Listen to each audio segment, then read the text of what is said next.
मैं क्यों personality development में बिलीव नहीं करता और क्यों इंस्पिरेशनल और मोटिवेशनल बातों से इतना चिढ़ता हूँ, जबकि स्कूलें खत्म होने के बाद एजुकेशन सिस्टम के बाहर जो पहली किताब मैंने पढ़ी थी वो स्वीट मार्टिन की थी। मैं कभी इंस्पिरेशनल और मोटिवेशनल बातों का बहुत बड़ा रीडर और लिसनर था। फिर ऐसा क्या हुआ कि मैं इन बातों से इतना चिढ़ने लगा। आज के इस पॉडकास्ट में हम इसी विषय पर बात करेंगे। इस पॉडकास्ट सीरीज में हम बात करते हैं जीवन के बारे में कि हम एक बेहतर जीवन कैसे जी सकते हैं। तो जब बात बेहतर जीवन की आती है तो एक अच्छी पर्सनैलिटी का ख्याल आना बहुत स्वाभाविक है। ये बिलीव बहुत फेमस है कि हमारी पर्सनैलिटी की कमियां ही वो कारण है जो हमें सफल और बेहतर जीवन जीने से रोकती है।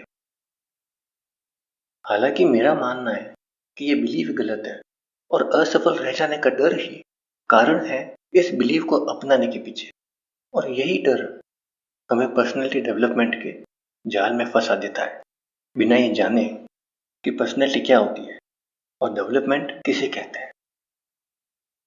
मैं सेल्फ इम्प्रूवमेंट या सेल्फ डेवलपमेंट के खिलाफ नहीं हूँ, मगर मुझे ऐसा लगता है कि पर्सनैलिटी डेवलपमेंट का कोर कॉन्सेप्ट ही गलत है। लेकिन मुझे ऐसा क्यों लगता है, चलिए समझाने की कोशिश करता हूँ। पर्सनैलिटी का पर्पस क्या है? लोग आपसे प्रभावित हो, आपकी तारीफ करें, लोगों के दिमाग में आपकी अच्छी इमेज बने। राइट? रॉन्ग। पर्सनैलिटी का ये पर्पस होता ही नहीं है। आज तक हमें पर्सनैलिटी का पर्पस ही गलत तरह से समझाया गया है। पर्सनैलिटी का पर्पस है कि जो आप हो उसे आप कितनी अच्छी तरह से प्रेजेंट करते हैं। इसे ध्यान से सुनिए। मैंने कहा जो आप हो, ना कि जो आप नहीं हो। अब अपने आसपास लोगों को ध्यान से देखिए और ऑब्जर्व कीजिए कि क्या वो सब वही है जो वो दिखाने की कोशिश कर रहे हैं? नहीं, सब अपने को वो दिखाने की कोशिश कर रहे हैं जो वो नहीं है। और ये कोई पर्सनैलिटी नहीं है, ये एक धोखा है जो वो अपने साथ भी कर रहे हैं और दूसरों के साथ भी। पर्सनैलिटी का पर्पस आपकी इनर कोर वैल्यूज को खूबसूरती से प्रेजेंट करना है। मगर आपकी इनर कोर वैल्यूज क्या है, नहीं पता। कैसे पता होगा? कभी ढूंढा ही नहीं। और बोला ढूंढते भी कैसे? इस सो कॉल्ड इंस्पिरेशन और मोटिवेशन के चक्कर में हम अपने से बाहर ही इतना दूर भाग रहे हैं कि अपने भीतर इनर कोर वैल्यूज को खोजने का तो सवाल ही नहीं उठता। आपकी इनर कोर वैल्यूज ही आपका कैरेक्टर है और आप अपने कैरेक्टर को कितने अच्छी तरह से पेश करते हैं वो आपकी पर्सनैलिटी है। तो अगर आपको ठीक ठीक नहीं पता कि आपकी इनर कोर वैल्यूज क्या है तो प्रैक्टिकली आप कैरेक्टरलेस है। तो वास्तव में पर्सनैलिटी कुछ नहीं है, असली चीज तो कैरेक्टर है। असली चीज तो हमारी इनर कोर वैल्यूज है। और हम पर्सनैलिटी के नाम पर कभी कपड़े बदल रहे हैं, कभी भाषा बदल रहे हैं, कभी हेयर स्टाइल बदल रहे हैं। अरे भाई, चेंज और डेवलपमेंट में अंतर होता है। सबसे पहले हमें चेंज और डेवलपमेंट में डिफरेंस समझना होगा। जब तक हम चेंज और डेवलपमेंट में ये डिफरेंस नहीं जानते तब तक हम अपने में चेंज करते रहते हैं मगर डेवलप नहीं हो पाते। तो आइए सबसे पहले समझते हैं कि चेंज और डेवलपमेंट में आखिर अंतर क्या है। हम इसे एक एग्जाम्पल से समझते हैं। एक व्यक्ति की घड़ी बिगड़ गई तो उसने वो घड़ी फेंक कर एक नई घड़ी खरीद ली। वहीं किसी व्यक्ति ने उस फेंकी हुई घड़ी को उठाया और उसे खोल कर देखा कि उसमें क्या कमी है। उसे पता चला कि उसमें बस एक छोटा सा पार्ट खराब है जो उसे बाजार में सिर्फ 10 से 12 रुपए में मिल गया। उसने वो नया पार्ट उसमें लगाया और घड़ी चलने लगी। पहले व्यक्ति ने जो किया वो चेंज है और दूसरे व्यक्ति ने जो किया वो डेवलपमेंट है। क्या अंतर है दोनों में? चेंज तो दोनों ने किया, मगर फिर क्यों पहले वाले का चेंज सिर्फ चेंज है और दूसरे वाले का चेंज डेवलपमेंट है? डिफरेंस यह है कि पहले व्यक्ति ने बिना यह समझे कि कमी कहाँ है और किसे बदलने की जरूरत है, उसने पूरी घड़ी ही बदल दी। मगर दूसरे व्यक्ति ने पहले यह समझा कि कमी कहाँ है और फिर सिर्फ उसे बदला जिसमें वाकई बदलाव की जरूरत थी।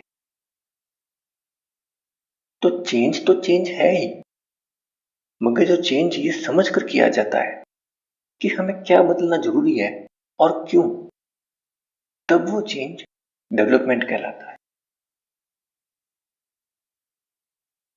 एक घड़ी खराब हो जाने पर उसे रिपेयर करने की जगह नई घड़ी खरीद लेने से कोई बड़ा फर्क नहीं पड़ता, बल्कि कई मामलों में ऐसा करना ज्यादा बेहतर है। मगर अपने व्यक्तित्व के साथ या अपने कैरेक्टर के साथ ऐसा करना बहुत बड़ी समस्या का कारण बन जाता है। मैं आपको एक किस्सा सुनाता हूँ, एक सच्ची घटना। ये किस्सा एक लड़का और एक लड़की का है जो 3 साल से रिलेशन में थे और फिर उन्होंने शादी करने का फैसला किया। 3 साल उनकी शादी चली और फिर वो अलग हो गए।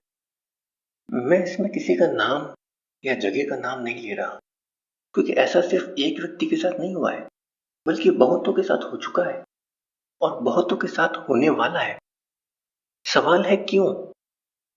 3 साल तक सोचने समझने के बाद लिया गया फैसला सिर्फ 3 साल तक चला। ऐसा क्यों? 3 साल कोई छोटा समय नहीं होता। इतना समय लेकर सोचने समझने के बाद लिया गया फैसला भी गलत कैसे हो गया? कारण है यही फेक पर्सनैलिटी। कैसे? लड़के ने लड़की को वो दिखाया जो वो किसी लड़के में देखना चाहती थी ताकि वो इंप्रेस हो जाए, और ठीक यही लड़की ने भी किया ताकि उस लड़के पर उसका इंप्रेशन खराब ना हो जाए। शादी हो जाने के बाद धीरे धीरे ये बात खुलने लगी कि वो अपने को जैसा दिखा रहे थे असल में वो वैसे नहीं है। फिर अपनी शादी को बचाने के लिए इन दोनों ने रिश्ते में बहुत से बदलाव किए, मगर कोई फायदा नहीं हुआ। अपने आप को प्रेजेंट करने के लिए थोड़े बहुत झूठ को कोई सह भी ले, मगर जब आपकी पूरी पर्सनैलिटी ही झूठ पर टिकी हो तो फिर अलग हो जाना ही एक विकल्प रह जाता है। इसमें गलती किसी की नहीं है, दोनों ने वही किया जो उन्हें सिखाया गया था। उन्होंने अपने चारों तरफ लोगों को यही करते दिखा, यही ऑब्जर्व किया और वही किया। जब सारी दुनिया ये मान के चल रही है कि पर्सनैलिटी एक टूल है लोगों पर अपना अच्छा इंप्रेशन डालने का, तो फिर कोई भला क्यों अपनी कोर वैल्यूज को डेवलप करने की झंझट में पड़ना चाहेगा? जब कोर वैल्यूज को डेवलप किए बिना ही काम हो रहा है, लोग इंप्रेस हो रहे हैं, तो फिर कोर वैल्यूज को डेवलप क्यों करना? क्योंकि सिर्फ लोगों को इंप्रेस कर लेने से या सिर्फ किसी के साथ रिश्ता शुरू कर लेने से कहानी खत्म नहीं हो जाती, बल्कि यहां से तो कहानी की शुरुआत होती है। हमें बस किसी को इंप्रेस ही नहीं करना है, बल्कि सारी जिंदगी उन पर अपना इंप्रेशन बनाए रखना है। सिर्फ रिश्ता बना लेना ही काफी नहीं है, उसे सारी जिंदगी निभाना भी है। जो आप नहीं हो वो दिखाकर आप लोगों को इंप्रेस तो कर लोगे, उनसे रिश्ता भी बना लोगे, मगर क्या इसके साथ सारी जिंदगी निभा सकोगे? जब जीवन हमारे सामने सचमुच ठोस सवाल खड़े कर देता है, तब बिना कोर वैल्यूज के खड़ी की गई हमारी पर्सनैलिटी ताश के पत्तों से खड़े किए गए घर की तरह बढ़ बढ़ाकर गिर पड़ती है। तब कोई इंस्पिरेशन, कोई मोटिवेशन इसे बचा नहीं पाता। ये बात सही है कि पर्सनैलिटी अच्छी हो तो लोग इंप्रेस होते हैं। ये भी सही है कि लोगों को इंप्रेस करके हम जीवन में ज्यादा बड़ी सफलताएं पा सकते हैं। वहीं दूसरी तरफ ये बात भी सही है कि अगर कल उन लोगों को पता चला कि आपकी पर्सनैलिटी के पीछे कोई कोर वैल्यूज है ही नहीं, तो वो इम्प्रेशन और वो सक्सेस दोनों ही उतनी ही तेजी से चली भी जाएगी जितनी तेजी से वो आई है। पर्सनैलिटी से लोग प्रभावित होते हैं, लेकिन पर्सनैलिटी सिर्फ लोगों को प्रभावित करने के लिए नहीं होती। मैं जब भी कोर वैल्यूज की बात करता हूँ तो सब ये कहकर कि आजकल कोर वैल्यूज कौन देखता है, इस बात को टाल देते हैं।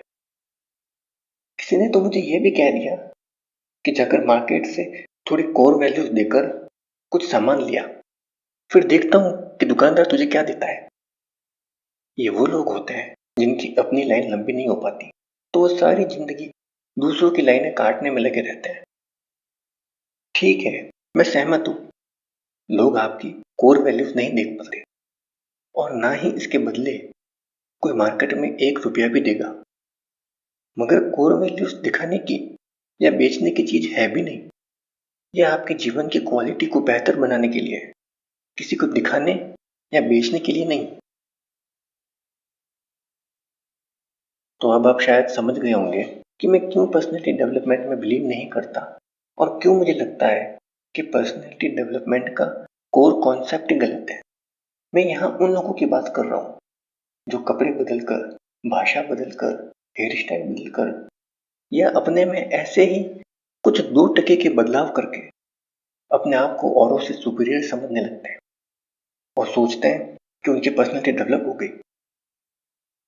जो वाकई में सेल्फ इंप्रूवमेंट और सेल्फ डेवलपमेंट के लिए दिल से प्रयास कर रहे हैं, मैं उनकी बात नहीं कर रहा।